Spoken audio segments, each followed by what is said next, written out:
বেলঘড়িয়া নয়াপল্লী অগ্রদূত সংঘ ক্লাবে অনেক পুরনো এই ক্লাব। তা আজকে ক্লাবের রক্তদান উৎসব। তা সেই ব্যাপারে এখানকার সিনিয়র আছে, জুনিয়র আছে, আমার বন্ধুরা আছে বা আমার বয়সী যারা আছে তাদের কিছু বলবো। আচ্ছা, প্রথমে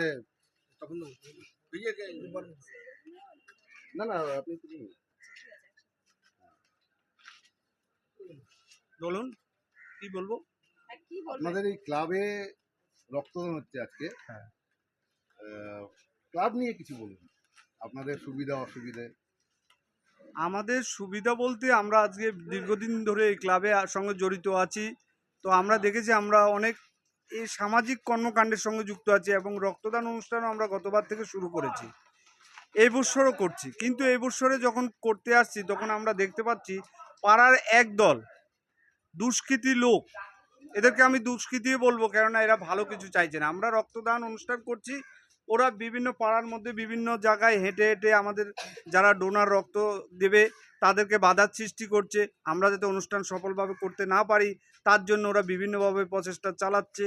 এইভাবে আমাদেরকে বিভিন্ন হুমকির মুখোমুখি হতে হচ্ছে। এটা কেন এটা কেন আমরা জানি না। পাড়ার 2-3 জন নেতৃত্বে এই সব জিনিস হচ্ছে। এই পাড়াটা কি 2-3 জন নিয়ে চলে, না আপনাদের কোন দিকটা ভারী, বেশি পাল্লা ভারী?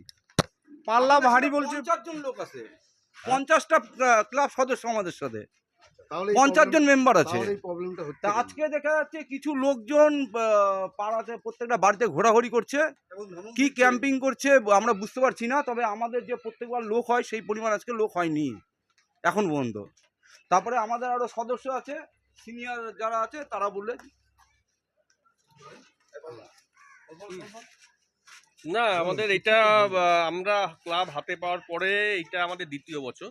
গত বছর হয়েছে, গত বছর প্রায় 80 জনের কাছাকাছি রক্তদান দিয়ে যে রক্তদাতা ছিল।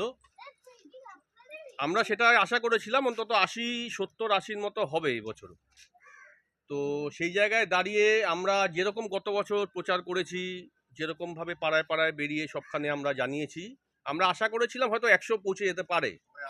সেই জায়গায় দাঁড়িয়ে আজকে সকালেও আমরা ক্যাম্পেনিং করেছি যাতে রক্তদাতারা আসে পাড়ায় সবার। কিন্তু কিছু লোক মানে কিছু স্বার্থান্বেষী লোক এখানে প্রতিটা বাড়িতে বাড়িতে গিয়ে তারা কি পাড়ারই না বেপাড়া? পাড়ারই লোক, হঠাৎ গজে ওঠা কিছু লোক যারা জীবনে মানে ক্লাবে কোনোদিন আসেনি, 2-1 জন বাদ দিয়ে তাদের মধ্যে, তারা ক্লাবের সদস্যও নয়, তারা কোনোদিন কোনোভাবে কোনো সংগঠন